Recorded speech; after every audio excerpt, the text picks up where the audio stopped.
How's it going? Welcome back to another great video with the majestic host, the Savior. Yes, I'm back at it. Is it just me, or does this season, Christmas time, just make you go absolutely insane? But rest assured, because this game will bring back your sanity and it will relax you, okay? It will give you some cozy vibes, that's for sure, okay?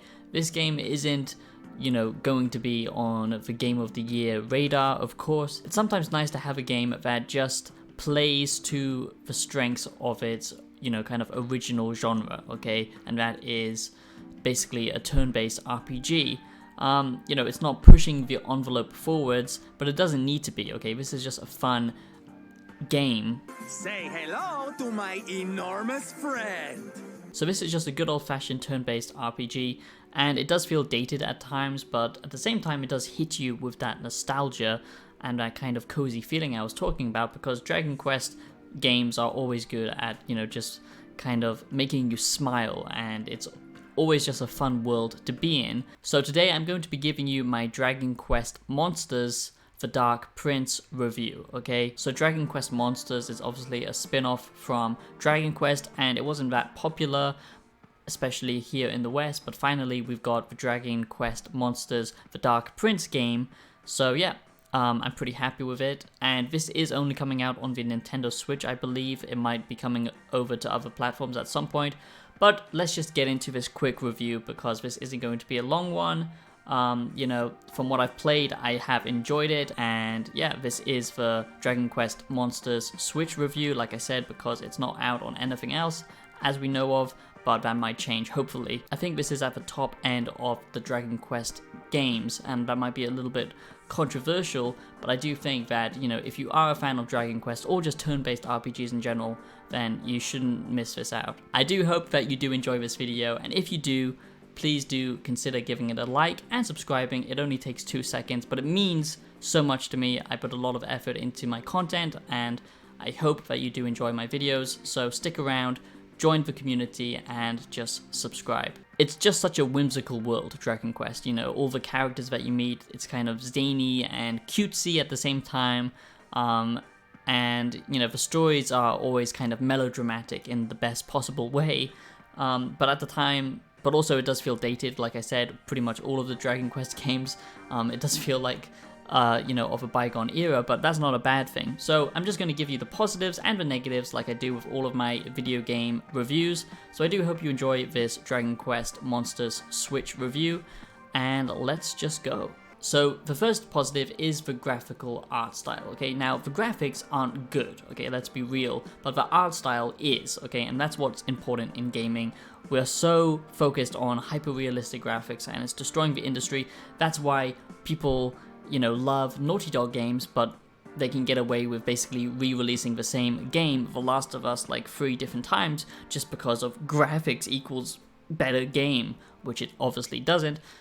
So yeah, it does look like a kind of dated, kind of PlayStation 3 or Xbox One, or maybe even Xbox 360 kind of title, but bear in mind this is on the Nintendo Switch. One small negative I would say is, because this is a JRPG and a turn-based one, it does spend a lot of its time, in menus and the kind of UI. Luckily the UI here isn't terrible, but just bear in mind that it is very heavily focused on that type of kind of management gameplay. I really appreciate games like in Far Cry 2 or Metro Exodus, where you literally pull out a map and you can see, or Fallout, okay, that's a better example, because those are first-person shooters, but Fallout is an RPG, well, it used to be, and you pull out your Pip-Boy, and basically you can see all of your inventory and all of your, UI stuff.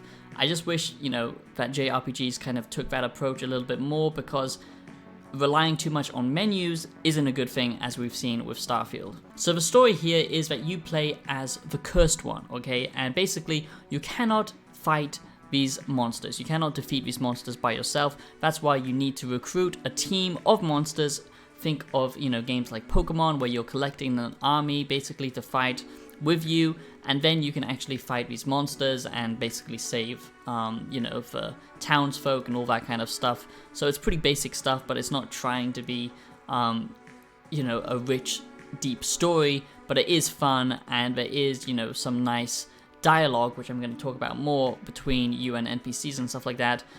But what I really love is the creature design. The creature design is just so good, and they're always so weird, and just like, it feels like you're on a goddamn acid trip a lot of the times, because these creatures are just so mesmerizing. And I do think this is a much better looking game compared to something like the new Pokemon game, where it went open world. This tackles the kind of open world aspect much better, if you ask me. And it's not completely open world, they're kind of in separate little hub worlds, but still it does feel kind of open. So the next positive, and this is something I really love, and this is what makes this game different compared to other Dragon Quest games, if you ask me, and this is where you can really focus on the RPG side of things and the kind of number-based systems, okay? And that's what makes this fun, is seeing your little Pokemons, your little monsters here level up, okay? And basically change over time, but basically you can actually breed your monsters together and basically create a hybrid creature, and that's a super fun thing to do, because you can look at the stats from one creature and look at the stats from another monster and combine them to make like a hybrid super beast. And if you know what you're doing, it takes a while to master, and you really gotta think about what's the best choice here, what kind of attributes that monster will have, what they will be weak to, what they will be good at, if they deal extra damage in a certain area and stuff like that. But it's super cool because basically you can blend any creature together, and it's always fun because there's always a unique design as well. So yeah, I think that's pretty cool. So that's where the RPG system comes in, and that is slowly how you become this monster wrangler, and that is the story of the game. Basically you go around collecting monsters, and this is a positive as well and a slight negative depending on who you ask. It's up to you, because it's all down to perspective. But this is a collectathon at the end of the day. It is nice, especially around this type of season, just to play something relaxing where you just, go about and collect these creatures and level them up. If you like that type of gameplay, kind of a collectathon, turn-based RPG, then that won't be annoying, but you don't have to collect everything. So the next positive is, of course, the combat, the turn-based combat. Now, it did remind me a little bit of games like Ni no Kuni, that kind of Studio Ghibli one, also Pokemon, of course. But with those games, I felt like it gave you a little bit more agency in the world space. But with Dragon Quest Monsters, the Dark Prince, you are only focusing on your monsters and their movesets. You can't, freely kind of walk around the battlefield and actually engage in the fight yourself exactly. So it is strictly a turn-based combat system, but what makes it better than something like Ni no Kuni, if you ask me, is, like I said, the kind of RPG aspect. And the next positive, which was surprising to me, was just how alive this world space feels. You're running about, and there are actual different seasons, which is super cool, because basically, depending on the season, it will change the kind of RNG loot that you'll find and the monsters that you can actually go out and capture and stuff like that. But just walking around this world, seeing all of these different monsters, kind of living in the world space, and the NPCs that you interact with in the townsfolk, these kind of different side quests that you might get, all of that stuff makes this game feel, like a true JRPG, where you're basically always rewarded for actually exploring, because yes, there isn't lots of hidden pathways that you can find, but just exploring in the world does feel great, and to me it did a much better job compared to something like the recent Pokemon game. So I do think that is a big positive. And the next one is, of course, the voice acting. The voice acting here is surprisingly actually pretty good, which was, quite a big shock for me, because I thought, for kind of like a budget AA title like this, only coming out on Nintendo Switch, I thought mostly it would rely on just, text, but actually the voice acting was surprisingly well done, and it makes you more invested in the characters. And like I said, the story is a little bit weak. And another big positive is, if you get tired of, just doing this kind of rinse and repeat combat system and collecting monsters, doing the quests, there are mini games to engage with, like finding eggs, which will actually hatch rare type monsters, or going off into the arena mode, or just interacting with the NPCs and doing these kind of side quests. And there's some, light exploration where you find treasure and all that kind of stuff. So there's enough to get lost in here, which, is quite satisfying. So the only negatives I really have to say about Dragon Quest monsters is I wish there was a little bit more human-to-human interaction. It does feel a little bit lonely at times, and that the kind of stakes of the story and the world isn't that important. You know, this is, like I said, a more relaxed Zen type game where you just go off and explore and that kind of stuff.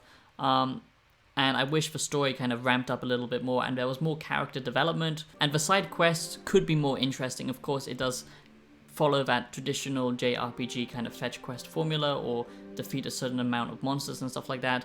But at the end of the day, I do think this is a good package because the exploration here is fun. This is not a very difficult game, but it does reward you for investing your time and basically upgrading your monsters, and especially the kind of hybrid system and the fact that the world just feels alive and there's a lot to do. There's a lot of different side content to engage with, so I do feel like this is definitely worth it if you're looking for a kind of zen, cozy, turn-based JRPG. And I just like the kind of monster side of Dragon Quest and, you know, kind of building up your army. That's really fun. It reminds me of, you know, kind of old school Pokemon in the best possible way. You know, seeing all of these unique different monsters. You will definitely see stuff that you haven't seen before if you are a fan of Dragon Quest. And if not, then you might just like it just based on the gameplay if it sounds interesting to you. Like I said, it's all up to you and what kind of player you are. That's why I don't score my reviews at the end of the video, because it doesn't really tell you anything. Just weigh up the positives and the negatives and see if you will like it. I do hope that you enjoyed this video, and if you did, make sure that you do subscribe. I do hope you enjoyed this Dragon Quest Monsters, The Dark Prince review, and it's just nice to, you know, basically see Dragon Quest branch out. And like I said, if you did enjoy this Dragon Quest Monsters review, do consider subscribing. Check out my music on Spotify. I will leave a link down below in the comments if you'd like electronic music. I would highly appreciate it, and I'll be seeing you in the next video. Peace out.